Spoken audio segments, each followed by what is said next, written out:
Welcome to my channel Ambika वाले। आज मैं बच्चों आपको एक्सरसाइज 1.3 और उसके आगे के एक्सरसाइज के क्वेश्चन, इन सारे सवालों का आज मैं जिक्र करूंगा।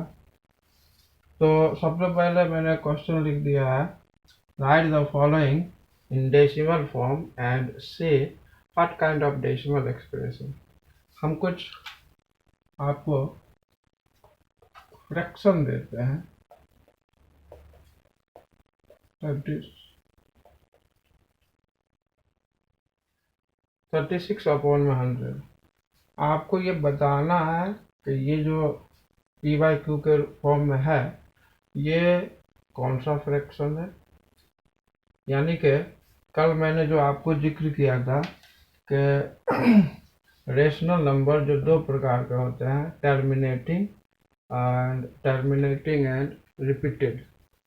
तो इन दोनों में से ये कौन से तरह का टर्मिनेटिंग नॉन टर्मिनेटिंग है, इन्हीं के बारे में आपको जिक्र करना है। इसका बड़ा आसान तरीका ये है कि ये जो 100 है इसका फैक्टराइजेशन कर दीजिए। इसके फैक्टराइजेशन से इसका डेसिमल एक्सप्रेशन आपको पता चल जाएगा। यानी आप रफ में 100 का फैक्टराइजेशन करिए, 2, 50, 25, 5, 5 एंड 1। अब आप देख रहे हैं, आप 36/100 को 2 इंटू 2 इंटू 5 इंटू 5 के रूप में लिख सकते हैं। कल मैंने आपको बताया था कि जिसके क्यू के रूप में, डिनोमिनेटर में, हर के रूप में 2 एंड 5 और बोथ, इनका जिक्र है। ये चीजें, यही डिजिट यदि आया हुआ है, नंबर आया हुआ है, दैट मीन्स इसको आप कहते हैं टर्मिनेटिंग नंबर। इनके अलावा और कोई नंबर यहाँ आता है या इनको छोड़कर कोई दूसरा प्राइम नंबर आता है, ऐसी स्थिति में आप इसको कह सकते हैं कि ये non terminating and repeated number है। तो अभी फिलहाल आपने सिर्फ इसको डेसिमल में कन्वर्ट नहीं करके, बिना कन्वर्ट किए डिनोमिनेटर को आपने फैक्टराइज किया और उससे ये डिसीजन ले लिया कि ये किस तरह का नंबर है। तो आप यहाँ लिख सकते हैं टर्मिनेटिंग, यानी हिंदी में आप कहिए इसको कहते हैं शांत। इसी तरीके से हम एक और नंबर आपको देते हैं। जैसे हम एक और नंबर आपको दें 2/11। इसमें डिनोमिनेटर के रूप में 11 है और 11 एक प्राइम नंबर है। यानी आप इसका फैक्टराइजेशन करें तो सिवाय 11 के और किसी नंबर से ये नहीं डिवाइड होता है। इसका मतलब है कि आप इसको और नहीं तोड़ सकते। यानी जिसके डिनोमिनेटर में 2, 5 ना हो बल्कि कोई दूसरा ही प्राइम नंबर हो, ऐसे नंबरों को, ऐसे BYQ वाले नंबरों को हम non terminating and repeated number कहते हैं। देन ये है नॉन टर्मिनेटिंग एंड रिपीटेड।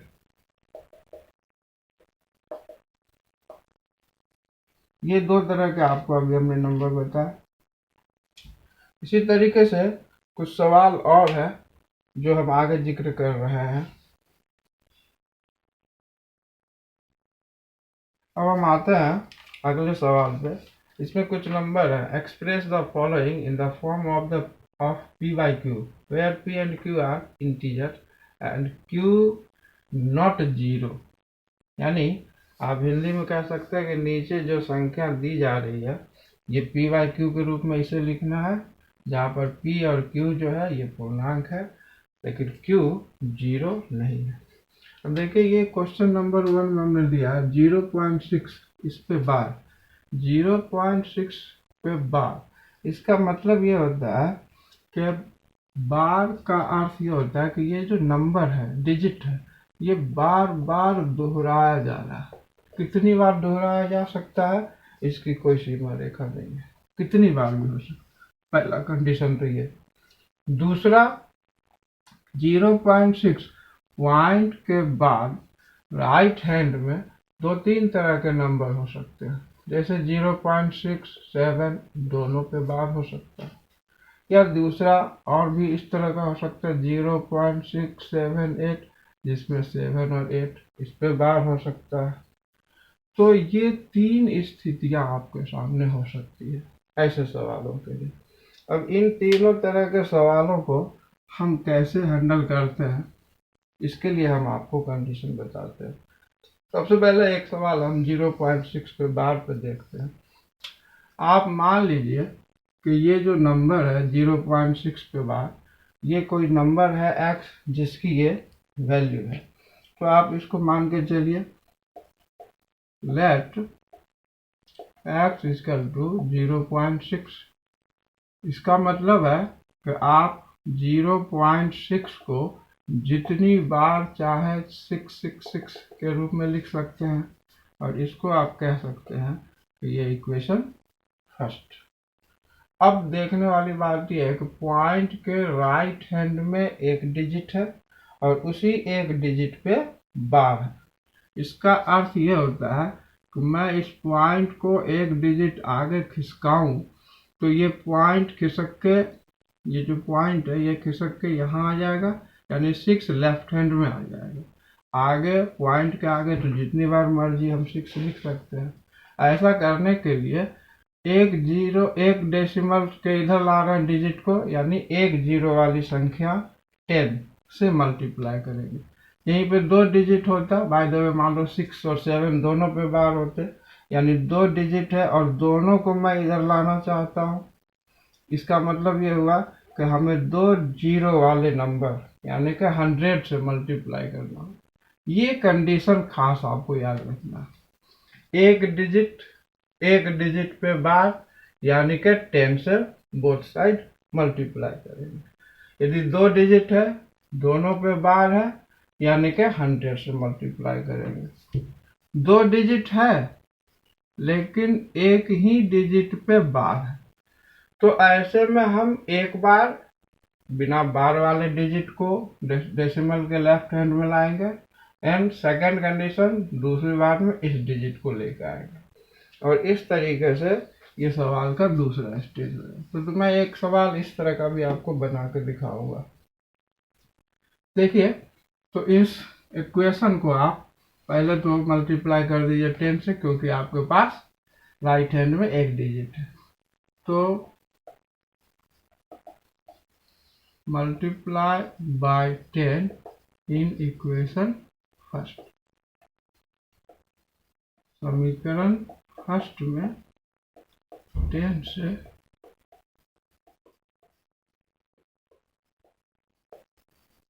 गुणा करने पर इसको आप 10 से मल्टीप्लाई करेंगे, देन 10x, इसमें 10 से मल्टीप्लाई करेंगे, ये पॉइंट खिसक के इधर आ जाएगा 6.66।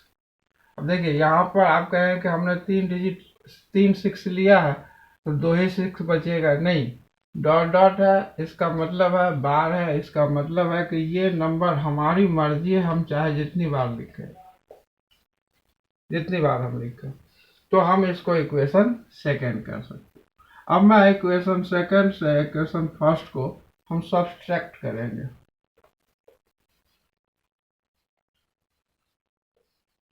सब्सट्रैक्ट फ्रॉम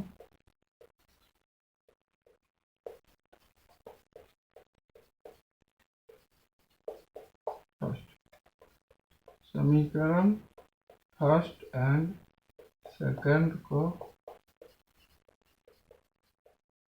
घटाना। देखिए, आप इसको आप यदि घटाते हैं इस तरीके से, then 10x minus x equal to 6.666 minus 0.666 minus कर दीजिए, ये जाएगा 9x, और इससे इसको माइनस करेंगे आपको आ जाएगा 6। ये यहाँ पर खास ध्यान रखना है, जब आप सब्सट्रैक्ट करेंगे तो आपको एक होल नंबर मिलेगा। यदि होल नंबर नेचुरल नंबर नहीं मिला, इसका मतलब है कि आपने कहीं डेसिमल में इधर उधर करने में गलती करी है। तो यहाँ पर खास ध्यान रखने की जरूरत। Then x equal to 6/9। अब ये कट रहा तो काट दीजिए, 3 2 जा 6, 3 3 जा 9। देखिए जो नंबर आपके पास में डेसिमल में बार के रूप में था, उसी नंबर को आपने p/q के रूप में ला दिया। यही दिखाने की जरूरत है। हम इसका वेरीफाई भी करके आपको दिखाते हैं, ताकि वेरीफाई करने की जरूरत नहीं है, लेकिन हम आपके सेटिस्फेक्शन के लिए इसको वेरीफाई करते हैं। वेरीफाई कुछ इस तरीके से करते हैं। 2 को 3 से डिवाइड करिए, 6 18 2 0 6। आप देख रहे हैं बार बार वही डिजिट आ रहा है, और रिमाइंडर हर बार 2 2 2 2 2 आ रहा है। यानी कि आपने जो ये क्वेश्चन को p/q के रूप में लाया, ये बिल्कुल। चलिए अब देखिए एक क्वेश्चन और इसी से रिलेटेड हम आपको बताते हैं। 0.47, बट बार सिर्फ 7 पे लगा हुआ है, 4 पे बार नहीं। अब ये सवाल आप समझ आते हैं, तो इससे रिलेटेड जितने भी आपको p/q के रूप में लाने वाले सवाल हैं, वो सब बनने लग जाएंगे। तो सबसे पहले आप मान लीजिए लेट x इजकल टू 0.47 इस पे बार। इसका क्या अर्थ हुआ कि आप 7 को जितनी बार चाहे लिख सकते हैं, और ये आपका इक्वेशन फर्स्ट।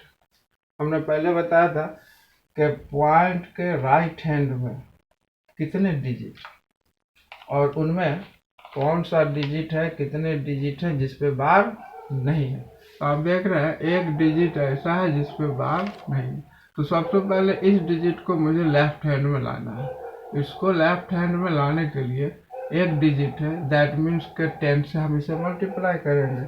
तो हम इक्वेशन फर्स्ट में पहले 10 से मल्टीप्लाई करते हैं। Multiply by 10 in equation first. समीकरण फर्स्ट में 10 से गुना करने पर 10 से मल्टीप्लाई करेंगे, देन 10x इक्वल टू, ये पॉइंट खिसक के यहाँ आ जाएगा, देन 4.777 डॉलर। कितनी बार में लिख सकते हैं आप इसको? ये आपका इक्वेशन सेकेंड है। अब एक स्टेप और आपको इक्वेशन बनाना होगा। आपने देखा पॉइंट के बाद जो अब डिजिट है वो कंटिन्यू बार बार आ रहा है, यानी एक ही डिजिट बार बार आ रहा है। तो इस डिजिट को भी इस तरफ लाना है, और इसके लिए आपको फिर से एक बार 10 से मल्टीप्लाई करना होगा। और फिर यही कंडीशन करिए, multiply by 10 in equation second equation को 10 से मल्टीप्लाई करिए।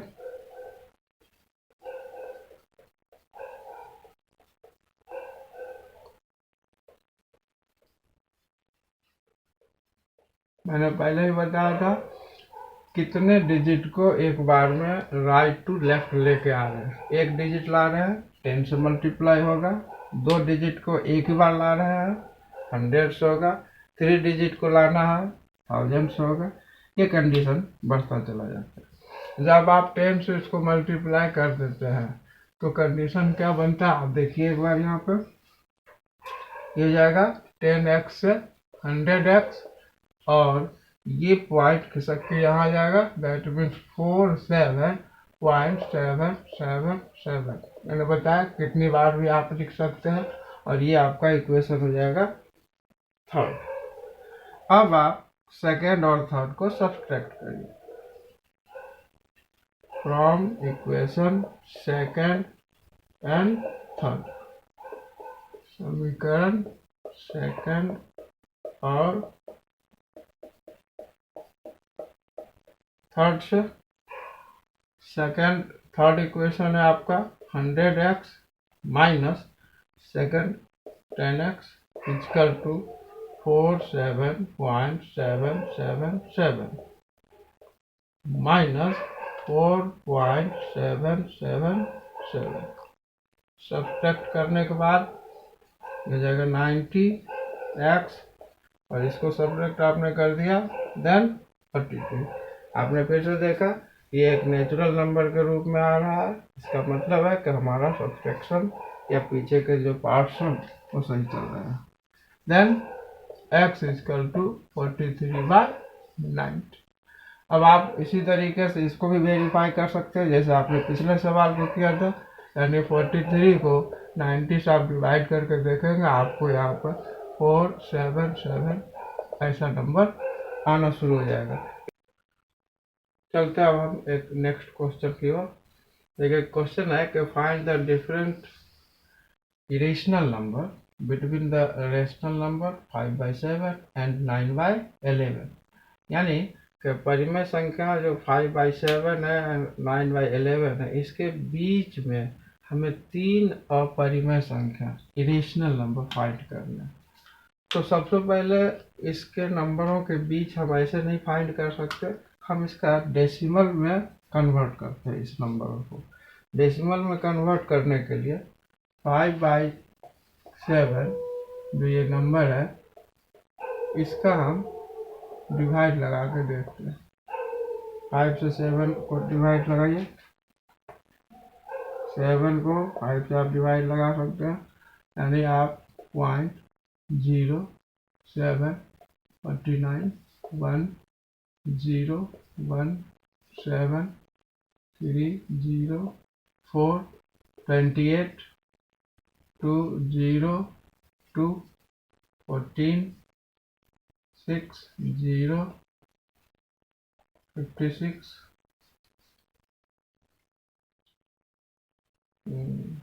4 0 5। ये देख फिर से वापस 5 रिमाइंडर आ गया, 5 से हमने चलना शुरू किया था, रिमाइंडर में वापस 5 आ गया। इसका मतलब है कि इतने डिजिट के बाद ये रिपीट होने लगेगा। यानी आप इसको लिख सकते हैं 5/7 इक्वल टू 0.714285, इसके ऊपर बार ऐसे लगा कर लिख सकते हैं। अब आपके पास दूसरा एक नंबर है 9/11।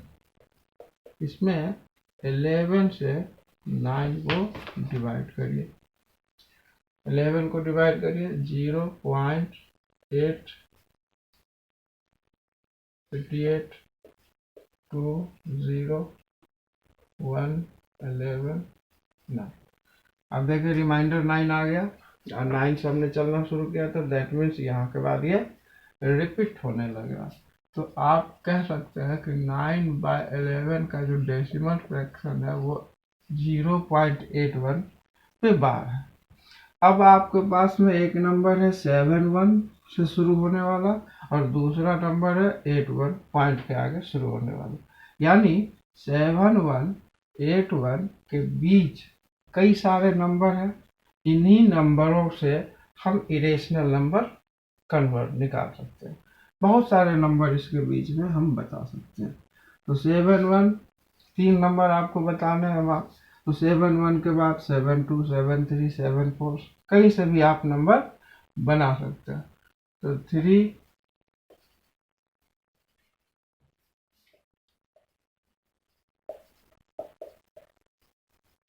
इरेशनल नंबर इक्वल टू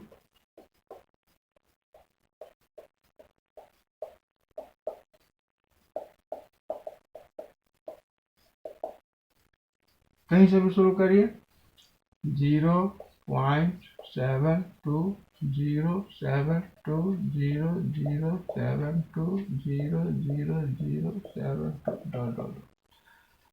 ये किसी न किसी फ्रैक्शन का निश्चित रूप से डेसिमल प्रसार होगा। इसी तरीके से आप दूसरा नंबर भी बनाइए 730730073000 7 3।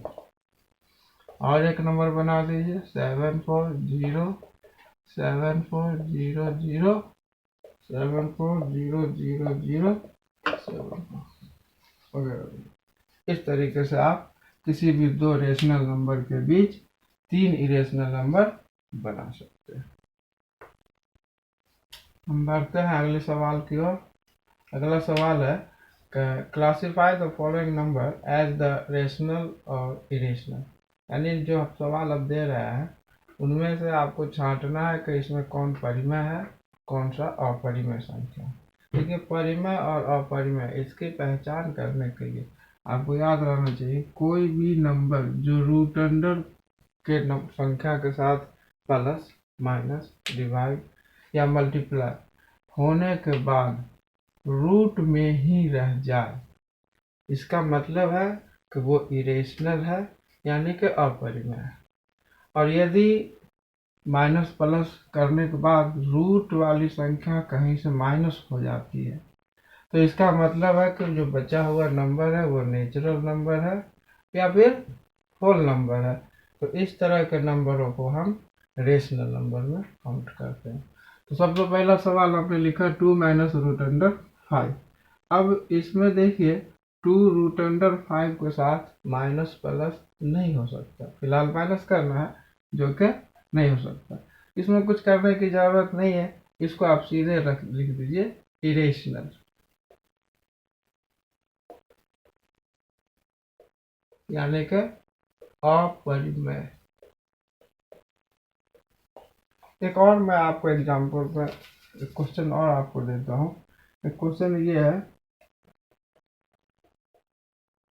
क्वेश्चन है 3 plus root under 23 minus root under 23। अब देखिए इसे हमें पहले सॉल्व करना होगा, सॉल्व करने के बाद ये क्लियर कर सकते हैं। तो आप इसके ब्रैकेट को हटाइए, 3 plus root under 23 minus root under 23। ये दोनों सेम डिजिट है, हट जाएगा, बच जाएगा, कट जाएगा। अब 3 एक नेचुरल नंबर है यानी कि नेचुरल जो नंबर होता है वो रेशनल होता है।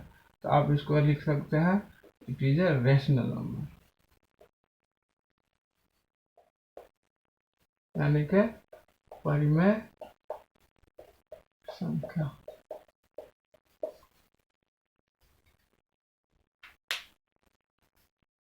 हम बढ़ते हैं नेक्स्ट क्वेश्चन की ओर। नेक्स्ट है represent root under 9.3 on the number line. यानी 9.3 जो रूट अंडर में है इसे हम संख्या रेखा नंबर लाइन पर किस तरीके से शो करते हैं। तो जो मैं बता रहा हूँ उसको आप इंस्ट्रूमेंट से यूज करके बनाइए। मैं जैसे जैसे कंस्ट्रक्ट कर रहा हूँ वो चीज़ आप ध्यान दीजिए। सबसे पहले आप एक बड़ा सा नंबर लाइन खींचिए, इसमें कोई पॉइंट ए ले लीजिए। इस पॉइंट से आप 9.3 पर एक कट मार्क लगाइए जो आपका पॉइंट बी होगा और उसके आगे 1 सेंटीमीटर और आगे कट मार्क लगाइए। पॉइंट के बाद जो 3 है ये 1 सेंटीमीटर के अंदर का कोई ना कोई नंबर होता है, डिजिट होता है।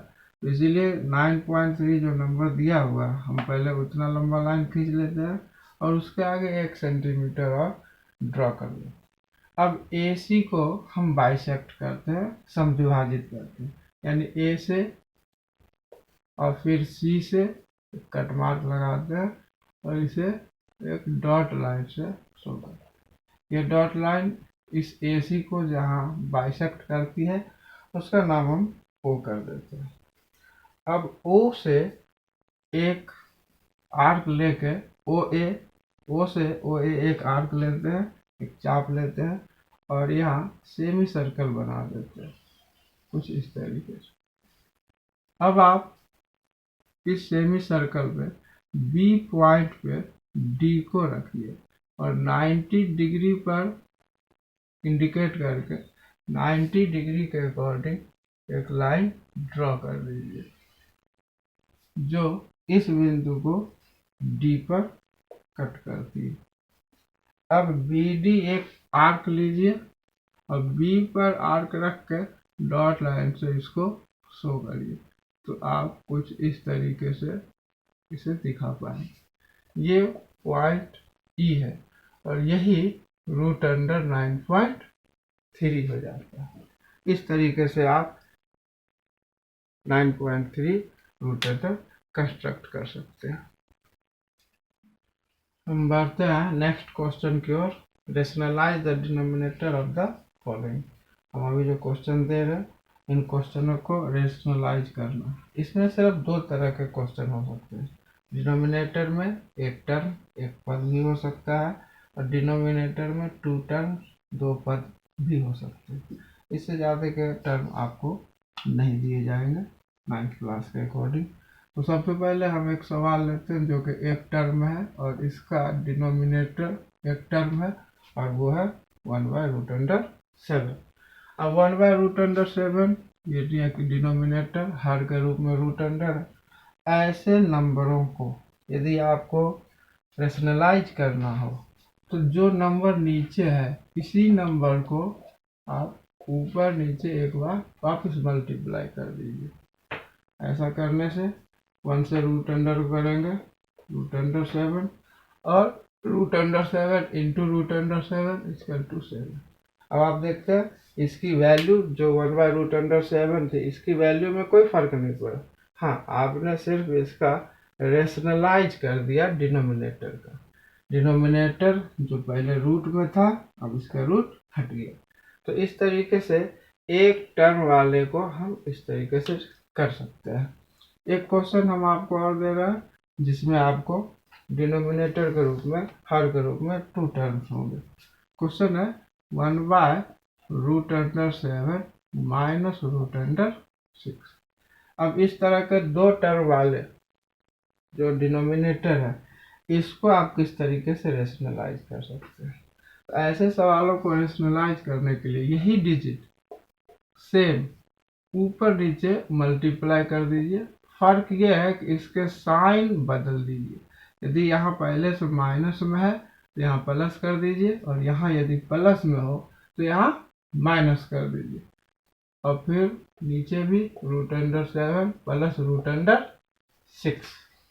अब आप 1 से मल्टीप्लाई करेंगे, एज इट इज रहना है। नीचे में √7 यानी इसको देखिए, आप किसी आइडेंटिटी को फॉलो करने लग जाता है। a - b, a + b, then a² - b²। तो आप इसको लिख सकते हैं √7 का होल स्क्वायर माइनस √6 का होल स्क्वायर। अब इसको आप कोई प्लस माइनस नहीं कर सकते। देन √7 प्लस √6 अपॉन में स्क्वायर √6 कर जाएगा 7 और स्क्वायर √6 कर जाएगा 6। सो √7 प्लस √6 अपॉन 1, जिसको लिखने की जरूरत नहीं है।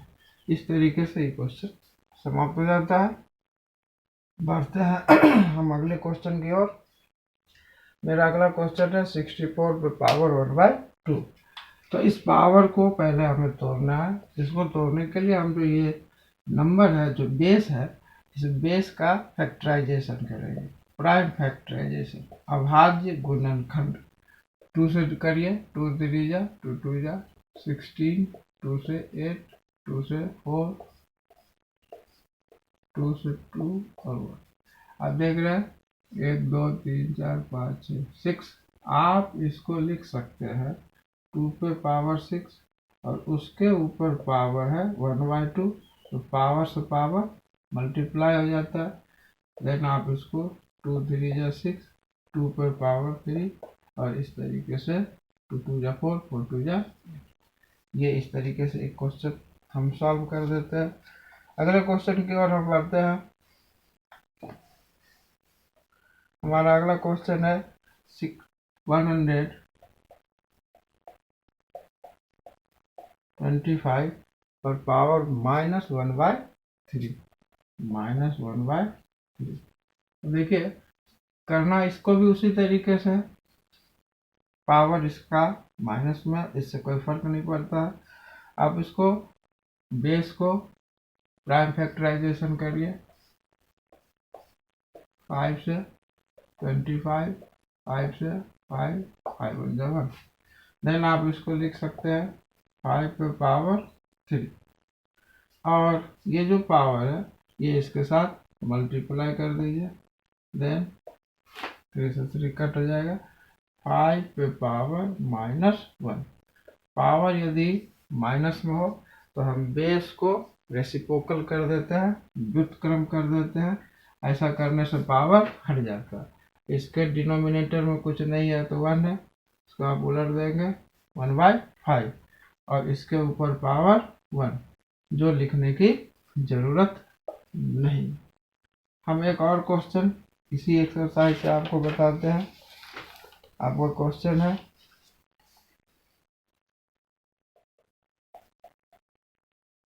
2